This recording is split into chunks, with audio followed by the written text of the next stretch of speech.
So there's a lot of slides. I'm going to get going. I'll start with that's a much bigger headshot on here than I expected. I'm the chief product officer at the Texas Tribune. I started off as an engineer. That's where my background is. Some background in natural language processing, machine learning, information architecture, and library science, which I think is a fun way to start getting into news through a side door. And that was all AI at the time. I didn't really like that term, but here we are. Generative AI has pushed us into a new chapter. This is the term we're all using, and I'm gonna just buy into it.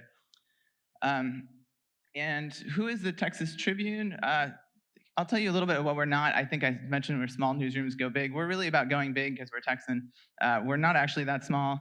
We're about 100 employees, and but some other things that we're not for profit. We are all digital. We have no paywall. We have open republishing model. So everybody who here wants to republish our work, please do, and please tell us about it. So we're just one example of a business model. Oh, I should also mention we do a lot of great events, free events. I'm inspired by AE, although it makes me think of account executives. I love working with people, speaking with people in person. We love to do that. And then we're also not really local, so we're not small, we're not local. We're really regional. There are 30 million Texans. If it were a country, it would be the 9th largest economy in the world. So we have a pretty big newsroom, but we have a huge ground to cover, and we have a good tech team to back this up, but we're stretched thin, and so we'll talk a little bit about how we can sort of do any new tech as we're also trying to cover this giant state that has a lot of problems and issues and things we want to bring to people's attention. But I think we're really well primed as a newsroom to work with AI in its new chapter. We have a really long history of data projects and robust data visuals and technologists. And then we also have a spirit of open collaboration and sharing our notes, and that's what I'm going to be doing here. And we also have a lot of open source code. We have our open republishing model. And we also have a group called RevLab that's sharing with other newsrooms on strategies for making money doing journalism. So here, I am not the first to suggest that small and local publishers have a lot to gain. This is Joe Amditis. I'm sorry if I mispronounced his name, but from the Center for Cooperative Media. He has a beginner's prompt handbook. I recommend it. He says it's for newsrooms with fewer than 5 employees, but it's really useful for anybody. If you want to just learn how to do good prompts, good introduction on what to do, what not to do, even more important. So he mentioned three big gains with it. ChatGPT can save time and effort. It can scale operations. It can create personalized content. I have questions about that one, but I am in full support of this. And then, going way back in time to 2022, there's been a lot of great uses for ChatGPT, or our AI, pre-ChatGPT, I should say, for local news. So London School of Economics has this AI journalism starter pack, and it identifies 10 uses, including automating news production, investigations, helping with investigations, leveraging your archive, optimizing audience engagement, fact-checking. There's a lot of great stuff in there. And then, yes, our friends and colleagues here at the AP had a survey last year that shows a lot of ideas and tools in there too. So this was so long ago, 2022. Why am I excited about it, especially excited about it now? I think it's because this community is really galvanizing, and there's support from funders, there's support from executives, from bosses and your boss's bosses, and we're ready to take some of the projects we've wanted to do for a long time and get moving on them, whether they're about ChatGPT or not, and spoiler, most of them are not. But yeah, the big themes is, and here's a little outline of where we're going to go. Basically past, present, future, and how we're going to do it. So where we've been, this is really just a little bit of background. I mentioned we really built our brand on data. I think a number of you here might know us from the early years of the Tribune, when we did a lot of data explorers, really big projects, for instance, tracking all government salary employees. That was all state employee salaries at the time. We have a tracker for public schools. You can see any public school in Texas, see how it's doing, some demographics about it. We have a lot of work this is a data visuals team in our editorial unit that does great work on campaign finance. We did a lot of great work on a COVID tracker for several years. We have a solid infrastructure here for powering these up, spinning them up, using them both internally and externally. So some of the stuff that you see is for public use. Some of this is just stuff that our data reporters can use and use really well. And so this is one reason I'm excited about some of the things we can do. We started combining our data explorers with our CMS. We have a custom-built CMS, and I several years ago, as an engineer, built out a smart tagging system that I called it Guten tags. I'm sorry for that. It's still in our code base everywhere, and I'm sorry to our engineers for that. But the what it can do, or what it did, it takes all of our tags and kind of turns them into entities that we can get a little bit more knowledge about. So rather than it being a string of text, we can know a little bit more about the actors that are and the topics that are in a story. So in this example, you can what it's doing is it's feeding all of the text in a story running through natural language processing. It's currently using Watson because they have a free API, and it works quite well for us. And it suggests tags to our editors. They can plug them in. There's a few other mechanisms for tag suggestion as well. And the editors tag it with into the story. These are in turn now connected to our data apps, because if you tag Greg Abbott in a story, and we have Greg Abbott on the back end in our elections infrastructure, for instance, that is there's an underlying ontology there, whether it be a Twitter handle, whether it be their ID in the state legislature, or whether it be a Wikipedia entry. They know that they're speaking about the same Greg Abbott.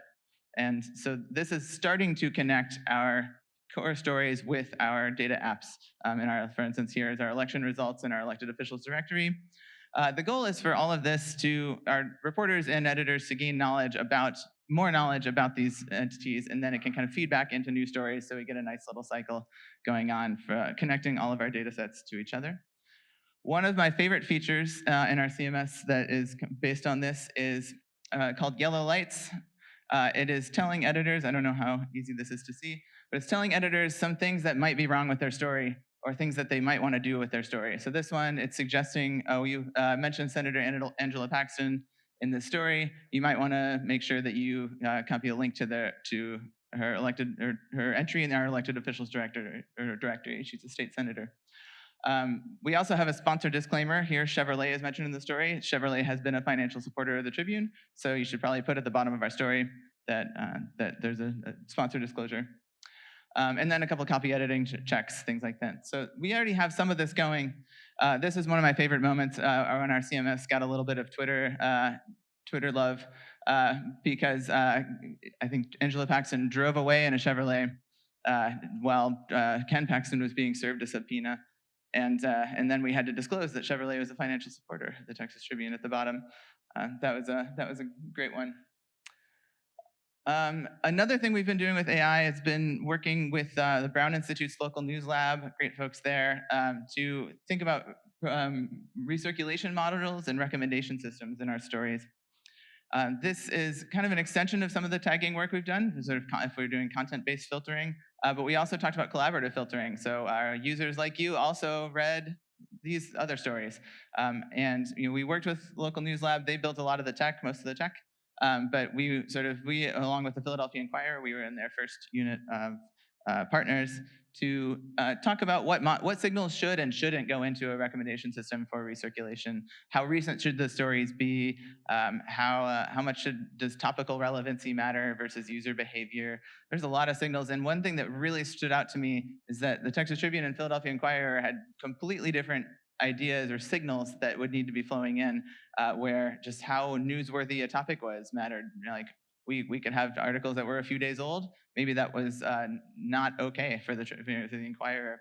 And different sections of our sites would also have different signals. So there's a lot of nuance that went into these recommendation systems, and it was really great, kind of an introduction for us, and kind of priming us for thinking about some of the suggestion algorithms we could go next. So now I'm going to talk about where we're at in this current chapter of AI. Let's call it the ChatGPT chapter. We're just talking about it. We're mostly part of this. We're in R&D. We're doing discussions, presentations like this one here. But we're especially talking internally to kind of get people a little less nervous about it and get people thinking about what the possibilities are. And I think a lot of newsrooms are having these conversations internally, and getting out of the mindset that it's going to take their job and just saying it could help actually. We've been doing a number of applications for various fellowships. We have a very informal Slack channel, some brown bags that we've done, just to present on what we're working on. And we've been using third-party tools like ChatGPT itself for research, light research, and Otter for meeting transcriptions. We also did a hackathon, which wasn't specifically about AI, but we had one engineer, Dan Simmons-Ritchie, who wrote this great headline and summary suggestion tool in one day. So this is one clear, easy use of the ChatGPT that a number of us have talked about. So this is the fun part. I wanted to rush to this because I hope this gives some ideas to the hackathon participants and also to all of you as potential partners. I'm going to start with one thing we're not doing. We're not auto-publishing AI content. That's not our lane and probably not anyone's lane at this point. But I'm going to go back to what we were just talking about with our data sets and connecting them to our CMS and our core coverage. We want to turn those into knowledge graphs. And our data sets are very siloed. We get them from various different agencies. We cannot connect them. There is no identifiers that let us easily connect this. So can we start to connect these? Can these models kind of give us the connections that we need to start building out more insight from these graphs? Where are some examples of where we might, what gets our editors most excited about this is campaign finance. So state law in Texas allows unlimited campaign finance donations, and there is no unique identifier for every contributor. It is just a string of text. So we have no idea what industry they represent. We have no idea what entities they might own, what industries they might be affiliated with when they are giving money to an elected official. So we are excited about the potential here for being able to kind of get more insight about who is giving and why. And again, this is work we're already doing, but we do it very manually. It's tough work. And so I'm excited, as ChatGPT, for instance, is getting better at summarizing books or long articles. Can it summarize data sets? I think we're getting there. I've heard a couple of conversations about this this weekend. For instance, can you give it a data set and it can look for patterns, it can look for outliers and tell you, hey, you should probably look at this cell because you don't have time to look at a 10 gigabyte data set. Another one, we talked a little bit about copy drafts, headline summaries, et cetera. A lot of marketing and promotional copy, that's certainly a good use. One example that we've also been talking about, we have an automated newsletter that goes out every week that rounds up, so our education newsletter, we have a health and human services newsletter. Could it help us write the first draft for the toppers of those newsletters? Because right now, those are just lists of links, and we don't have, editors don't have the time to write their own summary. Maybe they could edit an automatically generated summary. I also want to point out, give a shout out to RL Now, which is a newsletter that's one extreme example that's fully automatically generated and sent, which is pretty extreme, but I think it only has about 100 subscribers. That was really interesting. It kind of gave us the idea for that. I'm going to talk about pre-writes. This might feel really dark to think about ChatGPT writing an obituary. I don't know. This is already happening. Like, people write their own obituary or ask ChatGPT to do this for them, which is also creepy. But we do have a list. We have an obituary bank, and we have a list of about 500 Texas politicians or just important people in Texas history and politics that we would want to have probably would publish an obituary for. We've pre-written some of them. We have not pre-written 500. We don't have the capacity for that. Could ChatGPT help us get started? This might be a terrible idea. I just want to preclude that. We haven't tried this, but I think just thinking out of the box about what pre-writes could it help us with, or what work could we be doing? What other categories of stories could it help us get started on, or categories of content that it could help us get started on?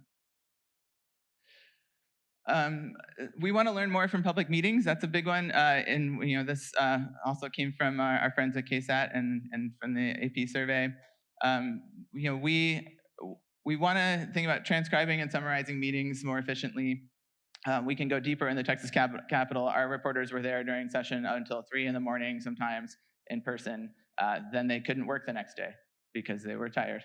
And could we instead use that time better if we can have something monitoring and transcribing and summarizing some of the public meetings that we know are less likely to be really newsworthy? Cal Matters is already working on a tool like this. I know Agenda Watch also at RJI. I'm also inspired by the Documenters Network and City Bureau for inspiration on going broad. Can we go to school board meetings, for instance, in places that we aren't able to go to because Texas is just too big for the number of reporters that we have, the 254 counties that are in Texas. So questions like, when was the phrase school choice first mentioned, and how did it land in Greg Abbott's ear and then end up becoming the talk of the whole legislative session? This one's really exciting to me. Can we leverage our archive more? Could we do, this is inspired by Bloomberg has Bloomberg GPT, which is really for their training a custom model in their historical financial data. I love the idea of having something where a tool that wouldn't be able to answer everything, but it's trained on something more specialized than the web.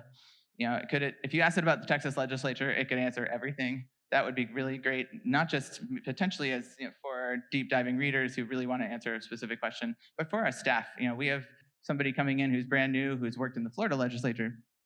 Then they would be able to work, get some background quickly. So this is a quote from Josh Fenton from Neiman Lab, kind of the same idea as the bottom of the Bloomberg GPT article. You can basically feed a lot of documents in, train a custom model, and boom, you get knowledge. We're not there yet, but I'm excited about the potential there. I don't have a lot of time, so I'm going to go through the rest of these quickly. We are excited about the idea of tracking our impact. This is a place of great growth for us. We are republished on front pages in Texas all the time. This takes a lot of work for us to track our impact. And it's incomplete and it's manual. So it's some combination of scrapers, Google alerts, et cetera. And that would be great for nonprofits everywhere. This is a challenge I hear for a lot of them. So there's smarter work we can do on read mores as well. And this is a big summary, a big wrap up of all of the ideas that we've had that we don't have time to do, and we need help prioritizing. I think that's the key. So how do we get going? This is not a rhetorical question. This is the hard part. We have so many options and angles, and I've shared the ones that are getting us most excited. We have a long way to go. And in the spirit of the Tribune, we really want to work together on this and share notes. And so I'm here to kind of ask, and I think I was inspired too by Martha Williams yesterday, talking about going together with media companies in consortium to make impact. And that can be on two fronts simultaneously. We can do that with lawyers. We can also do that with technologists. And that's what I'll leave with. I hope we can all work together on all of these very hard problems and the problems that your newsroom has too. Thank you.